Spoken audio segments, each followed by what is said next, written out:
some months since we spoke.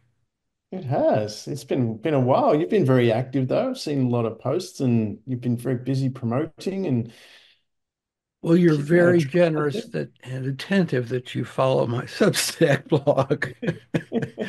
The old joke is you're the one.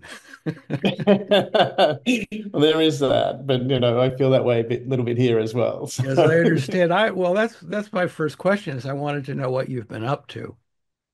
I've been very busy here. I've a lot of changes in how I've been doing things and what I've been doing. As you would know, I mean, well, you know, life moves forward, and my son got to an age where he decided he wanted to move out of home, and I decided, and after he'd gone, I was like, okay, I'm here, and I really based things around his schooling for the past 8 years. Oh my. And yeah, so I was kind of like, well, So I there was like this great echoing silence. well, I was really big. I'd been very active where in the region I grew up, which is a rural region in Victoria and Australia, had been for the past couple of years. And I was looking at my neighbors, and they're lovely people, but we weren't hanging out or anything like that. So I went, oh, I just sold everything up, and my dad wanted a smaller house. So I kicked him out of his house, bought him a smaller house, and I moved into his house. And now Well, we I'm should living in. explain that I'm here on the left coast of the United States, and you are down under in Mel. I No, no, believe no. currently G'day in from down Melbourne, under. right? You're in Melbourne? Yeah, well, it's now I was in Melbourne and now I'm in regional Victoria, so I'm about an hour and a half east of Oh, Melbourne. that's a distance. That's a distance. Is it Yeah. more or less rural where you are? It's reasonably rural. So there's a couple of big towns, well, by our standard, reasonably big towns. They're not massive if you take them into account to global standards. Certainly if you compare it to towns in China, which have got multi-millions of people in a country town. Not producing crypto though, Exactly. with your local power Um, plant. but it's really it's one of this area where I am now in the late 1800s when it was first starting to be popular, become popular. It was marketed as Eden of the East because it had abundant soil, just beautiful and really, really beautiful. And it's still got that. It's just a really, really beautiful place. And I feel really, really relaxed here. Probably the most relaxed I've felt for a long time, and just really enjoying spending time here, and I'm helping local businesses move forward, doing a bit more. We've just had council elections here, so I've been quite actively involved in that, which has been a lot of fun. We have that And next week. We have national elections next week. yeah, you've got well, yours is national. This is just local, so a bit Well, different. we have Santa Monica City Council as well, which is just as Oh. contested as some of the larger issues. But uh, the it had been the Santa Monica Malibu School District, our friends up the coast who, some in the gated communities. And for some reason, I guess they're going to have their own tea party. They're going to break away. Malibu School District, they're going to break away from the Santa Monica School District. So, you know, we want to talk about unity, but I don't know. I don't know what's going on. Oh, there is a bit, yeah. I think I've noticed here has been a shift where people are getting tired of activism, and I noticed certainly around the elections, people just sick of it. And it says let's stop all this whining, and let's just get on and do stuff and make the region good. Great. I was going to say great, but I don't know if that's a right.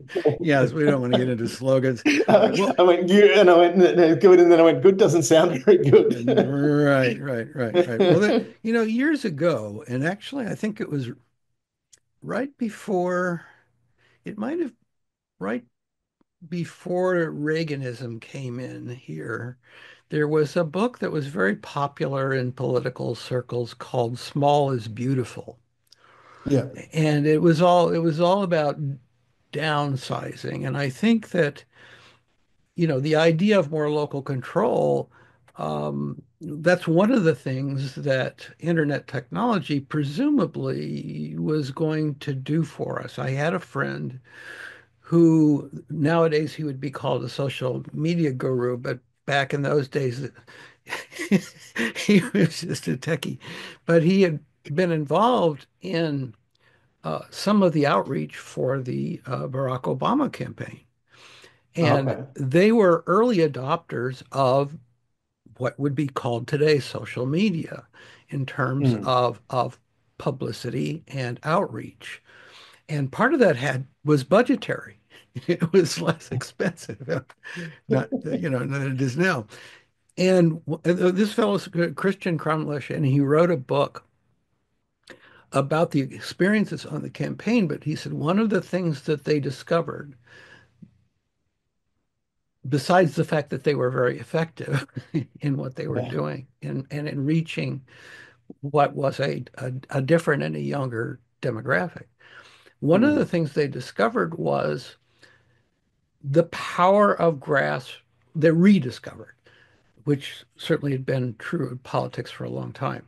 They rediscovered the power of grassroots organizing.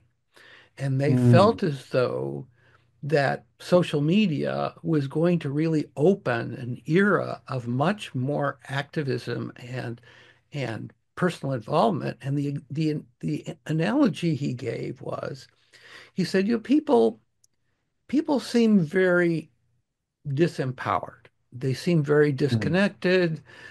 Government's too big. Everybody's complaining about the fact that, their voices aren't heard, whatever. Again, now we don't have the problem. It's not that your voice is not heard, but it's not saying nice things. But his point then was one of the things that they felt that they had learned was that if you had a small community, let's say that usually had a block party or something like that. Let's Mm. say that you had a tree stump that everybody complained about. Yeah. And if you circulated a petition, and if you presented to the city council, and you attended a city council meeting, and you got the urban commission to come and actually remove that tree stump, as small as that action was, that was Mm. empowering. And Yeah. that community would they felt as though that community would suddenly feel the a sense of their own empowerment in that Mm. they might say, well, there is a city council election coming up. Who are we for? You know? And the anecdote that I will give you that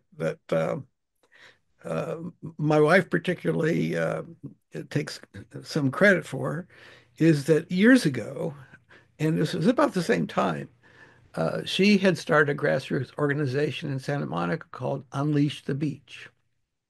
Mhm. Now, dogs on the beach were prohibited, and even if they were on the leash, and it was Mm. something like a $400 fine if you were caught on the beach with a dog. Okay.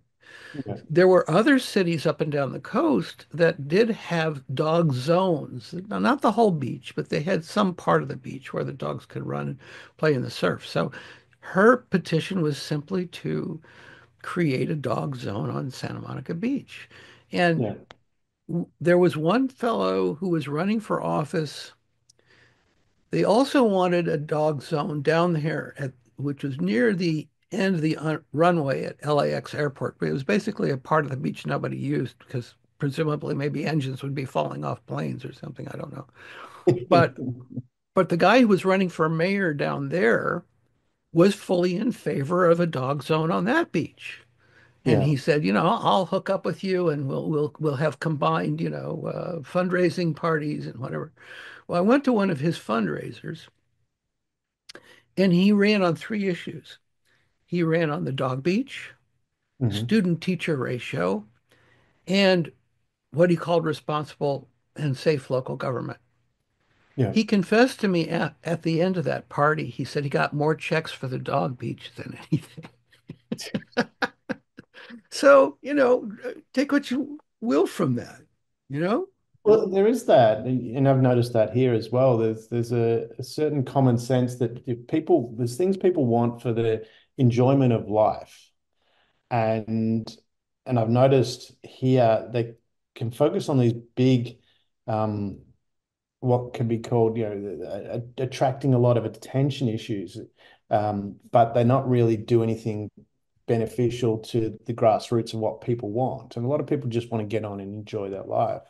And you mentioned about social media. I noticed that here, that a lot of the social media has been taken over by activists that are quite abusive in you. It's not behavior you would tolerate in a one-on-one interaction. Yes, So of you've course. got people that have got fake accounts, being quite abusive, and it.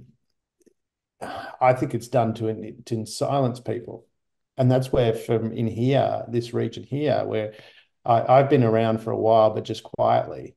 But in the last few months, I've started to voice and put my opinion forward, and the election was there, and the bullies didn't. It was not someone that I was intimidated by. I didn't engage in arguments with them or anything like that, because that just spurs them on. I was just moving too fast and going, "This is what we're doing," and moving forward. And every now and then, if I reacted to them, I would make a nice comment or I'd just do it in a supportive way, to basically stir the pot a little bit. And then they'd get reactive and say something nasty, which just highlighted that. But what I found was there was a lot of people, because I was out talking with people as well. There was a lot of people that weren't interacting on social media, but they were watching, and Ah, they saw it. They weren't interacting. They weren't clicking like or anything like that, but they were watching it. And they're especially an older demographic. They weren't interacting. There's a lot of people like that that are watching because they most people want to avoid conflict, which is fair enough. That's just a natural um, evolution thing that we've got. Conflict can be dangerous. So we want to stay away from that. And it also causes stress. And there's so many reasons why we want to avoid that. So if there's a conflictual situation, a lot of people will step back. And online, that's what I've found has become, unless you're, really up for that. And it doesn't intimidate me. I just keep moving forward. But I noticed that a lot of people will step back. They still have a voice, then they will use that. And it looks like it's very clear in the coming election that the results, because I've seen some of the results, for the election that we've had here, um, people were very disenchanted with some of the leadership, and they've made their voice. They weren't vocal about it, but they made their voice count when the voting came in. well, especially for the older generation. I mean, if we're talking older, my boomer generation, we were raised on television and, you know, passive observation was pretty much the order of the day. I mean, the idea that we'd be able to interact with anything was just like, send a letter to the editor kind of thing. So that really I haven't has thought been about this. a fundamental change. And then, of course, since so many people in the boomer generation are semi-retired or they're pursuing their side gig on the internet, especially since Mm, COVID, from home, just as I'm broadcasting from here, is that mm, there seem to be a fair number of the people who are active in social media who are in an older generation. It's almost bracketed, is that you've got younger, very active people who may be on some of the different social platforms, especially those that are video oriented and highly interactive and shorter shorter attention messages, if you will. But then mm, also the people in the middle, if you're talking about people who are young, working, employed folks, I would venture just among those that I've worked with on projects is they're just so inundated with one Zoom meeting after another that they're just like they'd like to pull the plug when they get home. It's like I'm not going to talk. I'm not going to talk to my friends that way. And that's one of the, I actually uh, hosted a friend who we'd both lived in Chicago back in the day, and you know that's a very that during the winter time, um, which you're a we're bit entering cold. now, and you're entering summer. But during the winter time in that city, it's pretty brutal. The outdoors is not a friendly place. It's a Yes. place you have to think about going. Am I going to put my boots on? Am I going to put my sheepskin coat on? Okay. But one of the things that the friend and I agreed with was that Chicago seems to have an incredible number of really good restaurants and bars. Mm, And I ventured to say that, one of the things that really strikes me, a difference between Los Angeles and Chicago is if you were to walk into a bar, especially in the winter in Chicago, mm. you might not hear anybody talking. Yeah. There might be a game on on the screen. Yeah. These days there would be multiple screens, of course, but the people might be huddled in booths, but they might not necessarily be talking in an animated way. Mm. If you go into a bar in Los Angeles, if it's not Because they're too noisy, cold. there's nobody there. Yeah. Okay, the bar owner seems to, I mean, I've even heard of them injecting noise so that you think it's a Right. popular place. But Yeah. but the theory that I have is that the Chicago paradigm for a bar is it's an extension of your living room. You Yeah. you want to get out of the house and you walk to the corner bar. See, well, that's the other thing in Los Angeles. You can't walk to the corner bar. But you go to this meeting place and it's a place to hang out. And like you say, I think this hangout idea, and this comes back to our profession, as storytellers and book publishers, you Mm. know, people got used to, let's say, buying their books online, and they were discounted online, and they're buying the ebooks, and they're getting special offers on ebooks, and they're trying new things on ebooks. And yet, right before COVID, it did look like the independent bookstores were seeing something of a rebirth. And the ones Mm. that were coming back seemed to be not so much the chains, but the comfy local place that had a couple of easy chairs, or maybe it had a meeting room where you could have a reading, or maybe even a poetry reading, or somebody playing a flute, or and I'm wondering, I don't know. I mean, since the end of COVID or the trickle to the end of COVID, I'm really wondering whether that culture will come roaring back. Not sure. I know there's a bookshop in Port Douglas, which is in Northern Australia, one of my favorite places to go. And the bookshop is actually a bookshop cafe. So it's actually you Yeah. look at it's book, but it's not. It's kind of a combination of both. And it is primarily a bookshop, but there is places for you to a number of tables, but it's not a lot. So they're really not focusing on the cafe, and there's a limited type of food, but it's very, very good food. Um, so and that is always really popular, and that might be that case. We want that connection and being able to have that. And I noticed that here as well, where I am at the moment, there's some really, really good places to just hang out, restaurants, cafes, that kind of thing that are really nice. And there's always people in there connecting. And I just wonder whether that is something that people, we will always want that reason to connect. And I Well, and think the from the local standpoint of community. economics, I think, something besides just selling paper Mm, is good from the standpoint of sales margins. And I mm, have noticed, yes, there are some independent bookstores that do have a barista bar, or, they've got some bakery items, and then also, we have the time-honored bookstore head shop. You know, mm. the the books and the paraphernalia, and the so-called esoteric bookstore, which I think is a marvelous thing, because you're going to see some titles that you're not likely to find other places. And then, of course, um, I don't know whether they would be banned. I mean, it's amazing that we can even talk about those kinds of things these days. But um, do you Yes. see do you see bookstores that have other kinds of things in them besides books, and coffee? There's it's not really. It's more yeah, what I've really seen is around that. There's only and there's the bookstores and then there's the ones that have that combination. And there's not a lot of the ones that have the combination, but the Yes, ones that okay. do are doing really well from what I've seen. But they market themselves at a very boutique type client, that that people that actually do have that love of books and reading.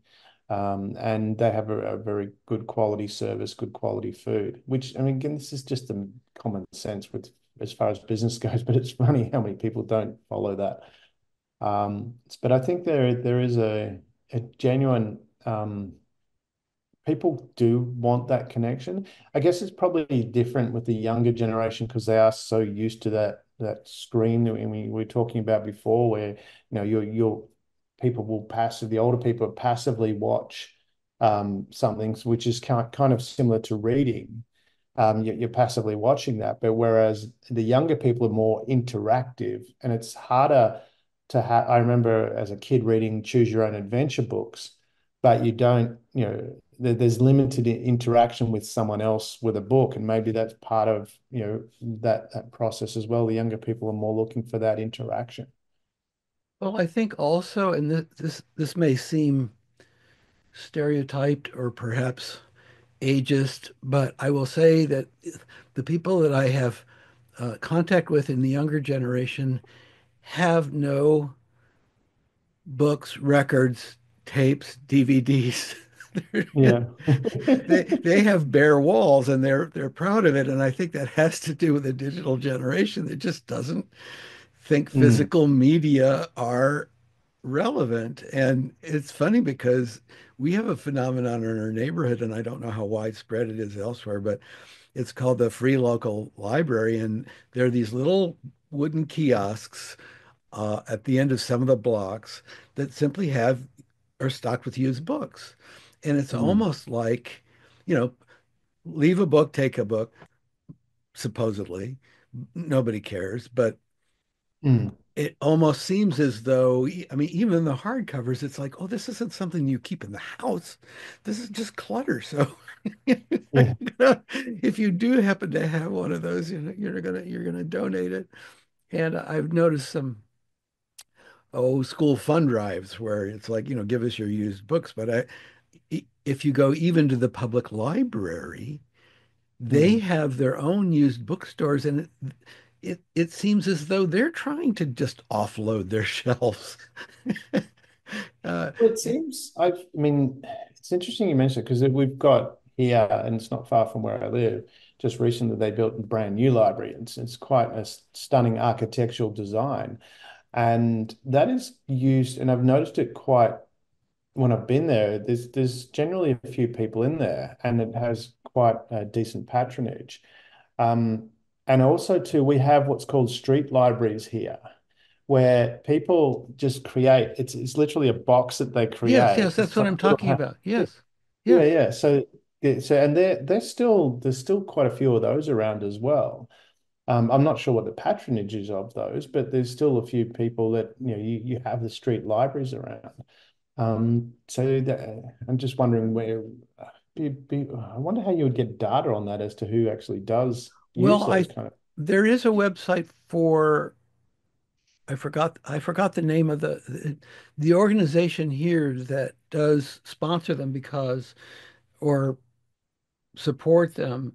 There is a little logo that you'll see on the frame of the little hutch that sells the or that has the books. And Mm, I've forgotten what that I've frankly forgotten the name, but it is a URL. And so I mm, believe if you wanted to get support in setting up something like that, they will mm. help. And I think also it's like even an app on the phone, you can see where the closest locations are to where you happen to be. Because Yes. yes, that I think that's promoting literacy and We've got that with yeah, it's the street libraries here. It's actually called streetlibrary.com, and you can go there and like you say, you can see where all the locations are. I was more wondering how you'd get some data as to like the demographics that are actually using it. So people that are, you know, taking books and using books. I know I see in the library there's a lot of parents with younger children, and that gets frequented quite from what I can see, quite actively. So that, I mean, parents with kids that are teaching them to read.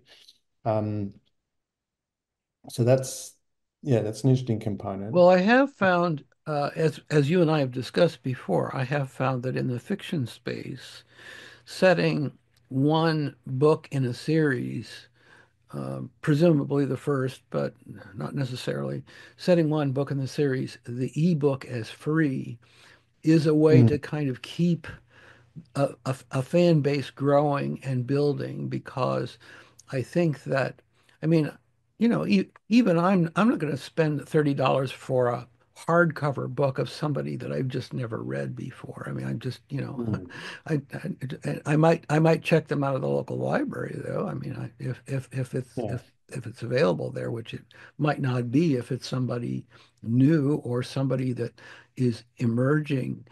So I do think that free in the electronic space, this is something I've given some thought to from the standpoint of marketing, and you may have encountered it as well, that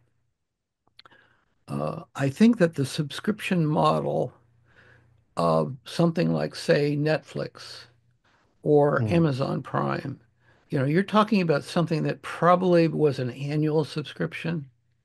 Okay, so mm, I've paid my $100 or whatever it is. Well, my yeah. perception is that that the incremental download, the next thing that I happen to choose, is free. I've forgotten the fact that I paid $100 for admission to this club. And so I Yeah. do think that, and now Kindle Unlimited does something like that with the idea of paying content creators, you know, fraction of a cent per page, and you're paying your subscription to Kindle Unlimited, much like the Audible subscription is, you get a certain number um, of credits. I did notice that just a couple of days ago, Amazon has announced that they're discontinuing the Kindle Vella program, which was episodic Kindle releases. And Mm, I've often thought that Substack, where I'm doing my blogs and essays, and mm, also be releasing this interview and others, and I've done some podcast releases there. I do feel as though that for people who like to follow uh, uh, a genre, mm, a topic, an investigative journalist, a thought leader of some kind, an expert, that's a very good venue for that. Uh, mm, I I don't feel as though I have several thousand people on subscribing on Substack, but not a large percentage of them um, are paid subscribers. Maybe I'm still at the early phases of recruiting and converting them, but it was a it did seem like a good idea at the time. yeah. I certainly have enjoyed it, and I'm glad to have fans of any um, of any category. Mm.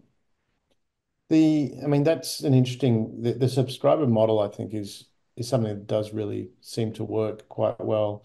But yeah, and if you can get that Well, and reputation. I'm wondering whether that may be some indication of where things might go. I do feel Mhm, as though the business models are likely to be changing.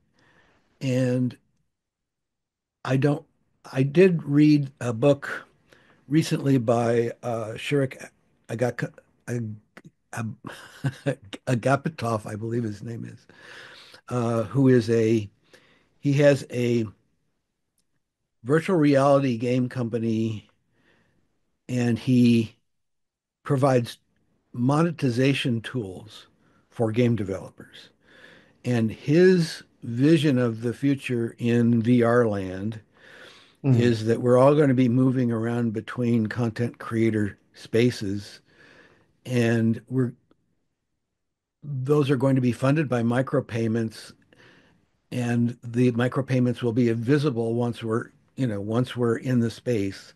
It's, once we're moving from one venue to another, from the coffee shop in Cairo with some virtual friends and some, some other friends, and then we go to the museum in Athens, and then we go to the party in Day of the Dead in Mexico. I mean, that those transitions are going to be seamless, and we're not going to be paying admission in each mm, place, but something's going to be keeping track of what those content creators are owed, and he believes that that's going to be cyber. Now, yeah. and that, strikes me as being, I don't really have an opinion about the viability of cyber, or crypto. I didn't mean cyber, I meant crypto. I don't have an opinion about the viability of crypto, but Mm, but I do worry about the environmental irresponsibility of what it takes to mine crypto, and the huge energy cost of of creating cryptocurrency. So I can't see how we can be environmentally responsible and tell people not to take private jets and then turn right around and collect money for our websites using crypto. Just like, unless that technology changes. But I mean, that barrier to entry, I think, is one of the reasons that it is presumed to be wealth because it's rare. Not everybody can do it. I mean, maybe you have a better understanding of it than I do. yeah, yeah. Crypto is not somewhere that I play in.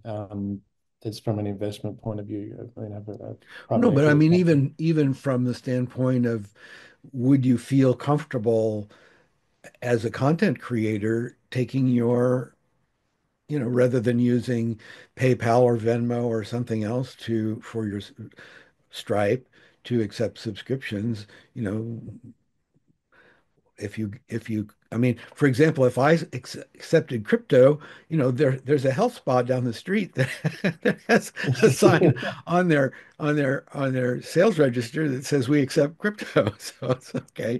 I know one place I could spend it, not the grocery store, but Yeah, well, it's certainly not something is on my radar that I would use as a medium. I personally don't see, crypto will be around for a while, but I don't well, see this it fellow replace. Shurik just seemed to feel as though the business model of Yeah, not just games, but the entire virtual web space was going to be on some kind of digital currency. He felt very strongly about that. And so, yeah. who knows?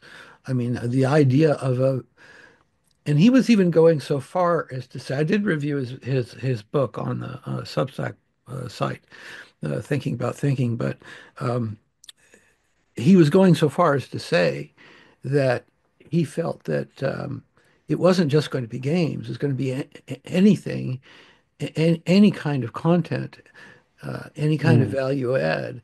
And the examples that he would give, though, I felt were rather, oh, I don't know. They were unattractive to me. I mean, he was saying, if you had a book series, you could also be selling cups and sweatshirts and, you know, tote bags. And I'm thinking, I've got, who doesn't have too many of those? I mean, I can't see that.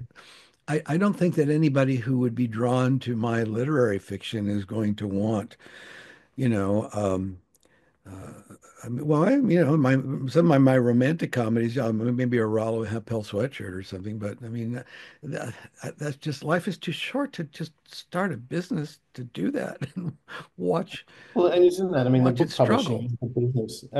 I mean, I do wonder about because writing a book at the moment, but it's kind of like a combination of it's short for one, but it's a combination of an instructional book. It's a CEO's guide to here's the description: a CEO's guide to illuminating, aligning, and evaluating your organization vision, mission, and direction. So it's about goal setting essentially Yes.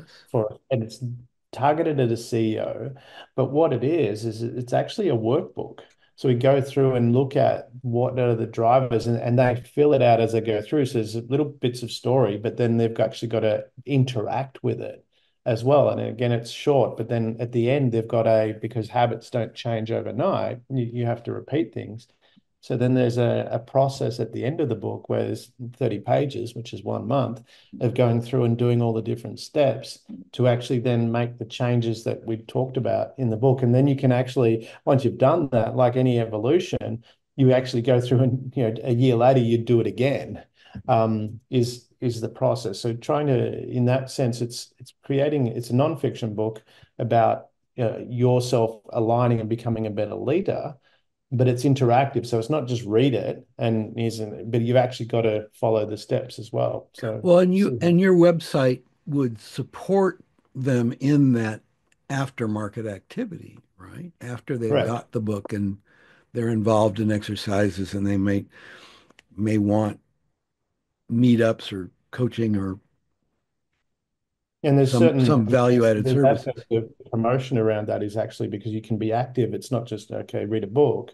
And that's a different type of entertainment, but it's the promotion is also about here how this is how you actually use it and how it applies in real life. So it becomes a workbook of such. But Well, and I've long thought that because I cut my teeth in nonfiction, business and technical books before I was doing all this fanciful stuff. And I do feel as though that still, um, even with the evolution of ebooks and especially, yes, as you point out, interactive media, nonfiction is a much more straightforward space, especially in terms of business, how to, instructional, educational, those kinds of books that offer that kind of value in terms of performance enhancement, teamwork, motivation, goal setting, those kinds of things. The business models around those, I think, are much more obvious is the wrong word, but I mean, they're much more practical. So I think that the income streams from that are not necessarily exploitive, but they're truly value add. Whereas, if I'm buying a fiction book, you know, that pushing that sweatshirt on you is just not something that I would even feel honorable doing. I mean, um, it comes with maybe that other people type feel of differently about it, entertainment. I but mean, you look at, it's drawing from the movie world here, or maybe you could draw from the author space with say Tom Clancy. I think Tom Clancy, yes, yes, Tom yeah, Clancy, yeah. yes. Yeah. So but then again, I suppose I really haven't seen much of the merchandising from his perspective. But I was just, as you were I talking, I don't was know that thinking, I haven't seen much from his perspective, except from the standpoint that those of his novels that have been turned into movies, certainly you have a kind of cult following with that type of genre, but I don't know that even those translate to merchandise aftermarket. I mean, certainly you've got, you know, the the epic making example there is Star Wars that I don't think George Lucas ever envisioned it having multiple mm. episodes, let alone uh, merchandise aftermarket, even though he very deliberately So that's jumped where I on was that going. train Was once. Star Wars, and I think, oh, this is about books, not Yeah, movies. Well, once there's he lots of had Star Wars books distribution too, I and that guess. became popular, uh, Yeah. I was just the I just got involved in a book club at an esoteric bookstore. Yeah. And one of the next book that we're reading is The Alchemist, which I read years ago. But I was Mm, reading Paulo Coelho's introduction, and he was saying that, when his book appeared in Portuguese in Brazil decades ago, he said it sold like two books the first year. It was just, yeah, and then it was only later that it was reissued in English, and even then, it didn't really take off. But then, somebody caught Bill Clinton in a photo opportunity with it in his hand, you know. And I remember also, yes, uh, Ian Fleming, the James Bond books took off in the United States right after John F. Kennedy said that he read Ian Fleming all the time.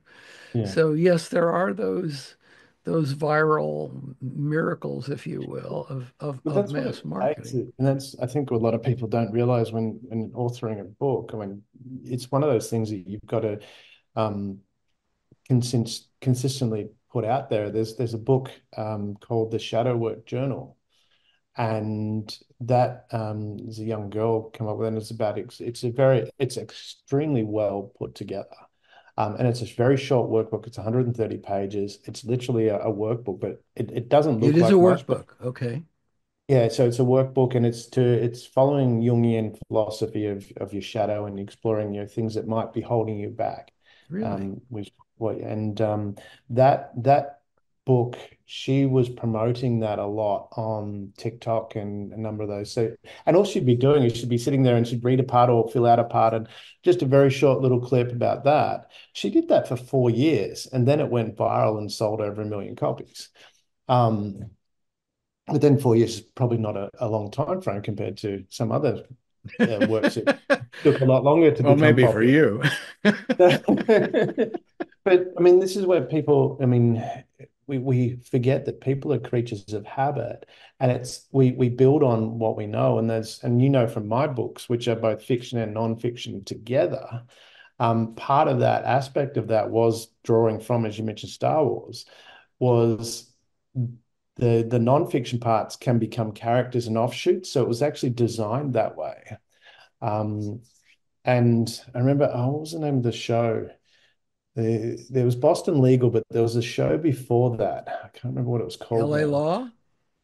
No, but it had the same. When they were coming to the end of the series, they actually introduced the Alan Shaw character, the William Shatner character in the last episodes to get people used to them and see whether it was viable. And that's where, and they went, okay, the people Oh, like I these see. characters, I and they see. Yeah. went forward, and it sort of was a testing of that, like a yeah, testing to see whether these characters would be liked. And that's where Boston Legal came from. And this is part of, I think, where we as writers too need to be consistent in the audience who we're going after, because if we break that connection, all of a sudden they go, well, that's not what I'm after. So you have to take them on that journey. It's like a brand. If you have a brand that you love forever, and then they change their branding Well, and you and don't even know what they're talking I've about. discovered this is, I've written in multiple genres. I've done some romantic comedy, I've done some mystery, I've quite a bit of mystery. I've done historical fiction and literary fiction. And I just really was never attracted to doing just one type of genre always. It was just, Mm. I mean, it's just the way I was, okay? And there are other authors who have found their voice or their niche, but I felt as though once I got into marketing, self-promotion, what they call it, exposure work, that really of the authors that I admired, it really was a matter of brand. In other Mm. words, I can't rattle off a list of Paul Auster's titles of his Mm. books. I just know that if I see a book of his I haven't read, I probably want it. So, Yes. and he just passed away this last April, by the way. And I've interviewed, and some of his books are just bafflingly difficult. And I don't know why I'm attracted to them. It's not the plots. It has to do with the mind twists, if you will, the some of the murkiness of it that just it really they're fascinating from that standpoint, I think. And And I think that's also where Michel people, Houellebecq, the French author who is really just unremittingly cynical. And yet, and I don't feel that way, and yet I'm drawn to those books. and that's the point that I think where, when with the books is building that brand as you, that it becomes, but it doesn't matter what it is, and you can do diverse things, um and it's how do you build that brand of who you are. And that's, I know I've done that recently here in this region, kind of exploded on the scene a little bit, but it's one of those things that I've been around for a long time. I've just been quiet, and because I understand a little bit of marketing, all of a sudden they're going, who's this Damian Andrews guy? And there's a lot of people, getting a lot of support. And you also get the haters as well. People going, oh, this guy, which is great, because they help boost your profile, because they bring your attention to other people Yeah, that do well, like yes, you're getting a you. reaction, It's fantastic. however it may be. Yeah, and so I found that branding is really important, and that's something I'm sort of working towards. There's a few different things that I'm linking into that, but it's the focus really has been building the brand around me. And some people find that difficult, and I would have found that difficult to say as well, because, isn't it selfish being about you? But it's like, if you've got something of value to offer, you should be proud of that. And certainly if you're helping people, which I believe I do, um, then you want to build that, and that's how people connect with you, and by building that brand. And that's where I think from, if there's, from an author perspective, whether it's just a traditional book, uh because we've talked about a number of different medium and things like that, but if it's just, say, a traditional fiction book, as you say, you've got a couple of authors there. I was the same. That's why I brought up Tom Clancy. Any Tom Clancy book that come out, I had to buy when I was much younger. It didn't matter. Some of them weren't that great, but it was Tom Clancy. It was the brand that was the attraction. And similar now, there's one particular YouTuber. Some of his videos, I'm not interested in the topic, but I like the way he talks, and I find it entertaining. So whenever he pops up, I'll watch the video, even if I'm not interested in the topic he's talking about. But it's just the way, his style, I find entertaining, makes me feel good. And I think that's where I'm leading to with this, is if you create this brand where your people move towards what makes them feel good. So if you, and some of that feel good can be, like you say, can be the trauma. Some people like trauma, and that makes them feel good Yeah, the in a blues. kind of Listen to way. the blues. If you're blue, listen to the blues. Exactly. So whatever that is, but if you're eliciting that emotion, um, then people will be drawn to that. It's just then doing it consistently enough so that, John F. Kennedy has the book in his Well, hand when he's that you're reminding me of that book that's titled Everything I Ever Knew I Learned from Country Music. Mm. You know, lost my job, lost my wife, lost my Yeah, car. exactly. That's So why you play country records backwards, because you get them all back. I hadn't heard that. I thought that had to do with the Beatles and number nine or Yeah, something there's like this that. panic version, but if you play a country song backwards, you get your truck back, your girlfriend comes back, your dog comes back That's alive. perfect. That's perfect. That's perfect. Well, but, and you and I both get involved in what might be called coaching and, with helping others who are involved in self-expression and in your case, management and entrepreneurship. And in my case, they're people who are memoirists. They want to get their life stories out there, or they want to just tell fanciful stories. But, you know, you will get both sides of the issue. You will get both viewpoints. You will get uh, coaches, if you will, who I would say I wouldn't fall into, which would be talking about goal setting, about very specific goal setting. And it might be setting goal setting for a character and a series and a franchise, if you will, because, here the series is well known, the author might not be. Mm. And my feeling there is the advice that I've heard from the other side of the street, and I've heard some agents that I thought were wise and experience tested say, don't write what's popular because, your book is going to be out there trying to find an audience a couple years from now. And that's one of the reasons why I tell especially not first-time novelists to jump in the game, because you don't want to wait 2 years for your publisher to find you an editor or negotiate your contract, find you an editor, take you through the manuscript development, take you through their process, and then decide which catalog to put you in. And then the bookstore distribution, you really want to kind of be out there in the ebook space. As soon as you press that submit button, you want to be in the game, whatever, even if you're selling Well, that one book this year, ideally, you, you want you to know, be. you want to learn about the process. And I think that the best advice there is you have to write what's in your heart, because what's in your heart, what it is that is burning, bursting to get out, whatever it happens to be, whatever stereotype you want to use for that, whatever you need to express is it's what you said.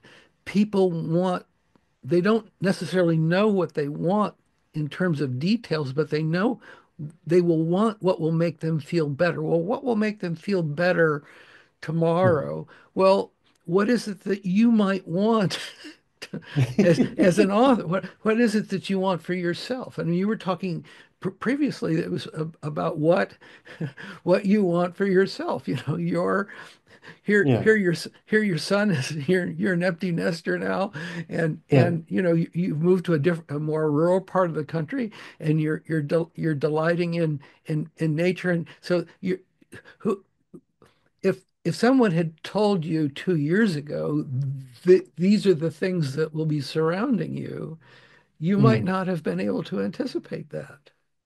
If someone had told me that 2 years ago, there's things I would have done very differently because it would have saved a lot of money on house renovations and things that I didn't need to do Oh because I yes, was the financial planning on planning book. moving. Well, that's don't But invest there in is that crypto component and too with that. I agree with you completely. It's make your own brand, and don't follow the trend because if you're following the trend, you're going to be behind it. You actually I used to have on my desk, it was 30 years ago, a quote that said, "Don't go where the path may lead. Go instead where there's no path and leave a trail." And if you're offering value, and whether it's entertainment or however you're doing it, you'll have an audience that will follow you. And Jeremy Clarkson's a good example of that. He went out and he had a show called Top Gear, and one of the most popular TV shows in the world, and had a lot of people following him. And then he left that show. He punched his producer, so he got fired. And then they went and created a new show called Grand Tour, which immediately had an audience that followed it. And then when that show finished, he went back to his farm and did a farming show called Clarkson's Farm, which became not only an extremely popular show, but it brought the attention to a lot of people in the farming industry that were struggling. And they're actually saying that in his 3 episodes of Clarkson's Farm, he's created more change and more benefit for farmers than the entire farming association industry's history. Just that is amazing. again, having that audience, but staying true to who he is. Some people don't like him. And I think that's one of the things you have to really be aware of. And I've noticed that a lot here in some of the election stuff that I've been involved with. Some people have been really, you'd have to say, hateful towards some of the things that I've done. And you have to develop a thick skin to that and just let it go because if you're doing the right thing and helping, which is what it was, some people are always not going to like it, and they're going to be quite vocal. And this is where it's not following that trend, because the trend will end and you'll be stuck holding at the other end of it. So don't follow a trend, create the trend. You're going to have a lot of people that are against you. I remember from a business perspective when FedEx started, or Federal Express as it was known then, from what I understand, on their first day of business, they sent 9 parcels, and seven of them were from themselves to themselves. And you've got planes and stuff on the line here.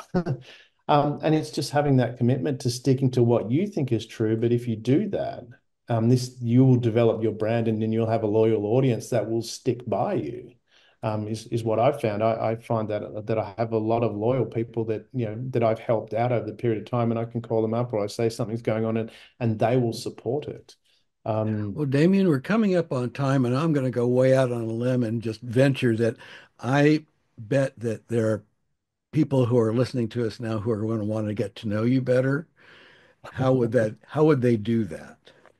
The easiest way to find me is put my name into any search engine, which is Damian Andrews, and I'm most of the links on the front page. But otherwise, you can get me at damianandrews.com is my webpage. But I'm also on YouTube and Facebook and other socials as well. If you put Damian Andrews, you'll find those links there. And I'm more than happy to reach out and connect and share wisdom and talk to people. It's there's a lot of great people out there doing wonderful things, and it's great to connect with them. Damien, it has been great to think about thinking with you today, and thank you. I always like thinking. It hurts sometimes, but I like it.